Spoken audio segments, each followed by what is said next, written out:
बिस्मिल्लाहिर्रहमानिर्रहीम। मैं तेलंगाना स्टेट वक्फ बोर्ड आया हूँ। इबादत खाने के सिलसिले में रिट फाइल किया था, तो वहाँ पर एक खुदसाख्ता तबीयती कमेटी थी, तो उसका ऑर्डर हो चुका था डायरेक्ट मैनेजमेंट के लिए। तो चुनांचे वो जो खुदसाख्ता कमेटी है उसके एक ही सदर दीगर जो अरकान हैं उन्होंने रिव्यू पिटीशन नहीं डाला, और अल्हम्दुलिल्लाह आज वो रिव्यू पिटीशन भी आपके उनका डिसमिस हो चुका है। इस सिलसिले में मैं वक्फ बोर्ड से ये किया था कि डायरेक्ट मैनेजमेंट में लें, तो इस सिलसिले में सीईओ साहब से भी गुफ्तगू हुई और चेयरमैन साहब से गुफ्तगू मुख्तसर मैं जो उनसे गुफ्तगू किया वो ये था कि आपके ये जो बीजेपी हुकूमत है औकाफी जायदाद ले रही है, और मैं आपके तेलंगाना हाई कोर्ट से ऑर्डर लेकर आया हूं कि ये वक्फ जायदाद है, इसको अपने डायरेक्ट मैनेजमेंट में ले, और अगर ये डायरेक्ट मैनेजमेंट में नहीं ले तो बीजेपी के ऊपर एतराज़ करने का कोई हक नहीं पहुंचता। जब वो लोग औकाफी जायदाद वो कर रहे हैं, तो यहाँ पर तो मैं औकाफी जायदाद ला कर दे रहा हूँ। अभी मेरे पास और दीगर ये प्रॉपर्टीज़ हैं, इंशाअल्लाह ताला ये प्रॉपर्टीज़ का केस भी पेंडिंग है। ये भी जो जायदाद जो औकाफी जायदाद है वो उस सिलसिले में भी जो है ना ऑर्डर लाकर मैं तेलंगाना स्टेट वक्फ बोर्ड से इंशाल्लाह मैं मिलूंगा। और एक बात कहूँगा कि मैं जो इस वक्त वक्फ बिल के ताल्लुक से जो कहा जा रहा है, वक्फ बिल के लिए ये है कि जो है आपके बोर्ड में आपके गैर मुस्लिम भी होना। तो मैं ये कहूँगा यहाँ पर कि जो इंडोमेंट है जी, जो इंडोमेंट है जिसमें जो ना हिंदू औकाफी जायदादें हैं, मनादिर वगैरह हैं, तो बीजेपी कुछ चाहिए कि जितने जो है ना आपके हिंदू प्रॉपर्टीज हैं वो मुसलमानों की कस्टडी में दे दें।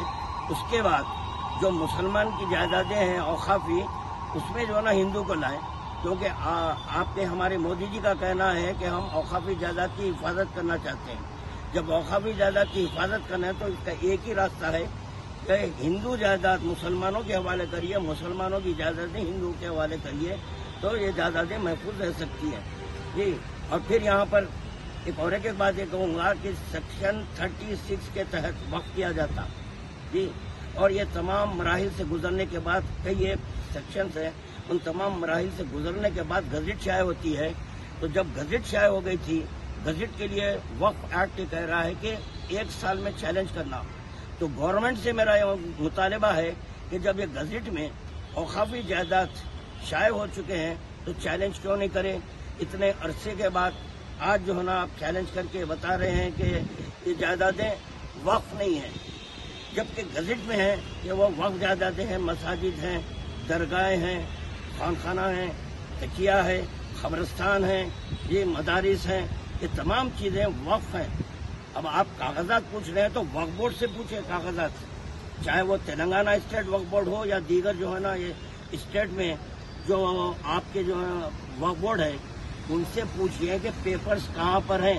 सजा जो है वक्फ बोर्ड को देना चाहिए, ना ये कि जो है ना औकाफी जायदाद को आप जो है अपने हैंडओवर कर लेना कि ये वक्फ जायदाद नहीं है, वो वक्फ थी, वक्फ है, वक्फ रहेंगी, बस ये कहते हुए। वक्फ एक्ट 1995 को जो बर्खास्त किया जा रहा है उसके अंदर कौन से पार्टी उसको एनडीए को सपोर्ट कर रही है, थोड़ा सा बताइए। ये तो देखिए आप बिल्कुल एक सियासी सवाल करें, आप मुझसे मजहबी सवाल करिए, मैं औकाफी जायदाद के लिए सब कहूँगा। देखिए इसमें जो आपके इंसाफ पसंद हैं वो लोग इस बिल के खिलाफ जाएंगे, जो इंसाफ पसंद नहीं है वो बिल के अगेंस्ट आएंगे। ये बिल पास होने के बाद इससे मुसलमान को क्या फायदा है? मुझे तो कोई फायदा नजर नहीं आ रहा है। वो तो कहना है कि अगर पेपर्स नहीं है तो जायदाद सब ले लेंगे। उसी पर तो मैं कह रहा हूँ कि जब गजट शाये हो चुकी है, गजट कोई प्राइवेट आदमी नहीं शाये करता, गवर्नमेंट की तरफ से शाये होती, हर स्टेट में गजट शाये होती है। जब गजट में औकाफी जायदाद का आपके जिक्र हो चुका है तो वो कैसा करें प्राइवेट है। वो पेपर जो है जितने भी पेपर्स हैं, जितने औकाफी आपके जो है क्या इदारे हैं उनसे पूछिए। अब जो शिया वक्फ जायदादें जो तबाह हुई, बिल पास होने के बाद जो है ना उस बिल के ऊपर कुछ आप लोग प्रोटेस्ट करेंगे या इसके ऊपर? इंशाअल्लाह ताला बिल्कुल करेंगे। हमारी जायदादें तो काफी जायदादें चले गई है, ये बिल आने से पहले चले गई। तो पहले तो वो पूछेंगे कि जो है ना, जो बोर्ड में जो मेंबर बैठे हैं, शिया मेंबर, वो क्या किए, कितनी औकाफी जायदाद का तहफ़्फ़ुज़ किए। यहाँ क्या है, देखिए आप, कि जब पौधा मिल जाता है छिप पे आके बढ़ जाती है, ये तरीका नहीं है। Charge hand over take over है।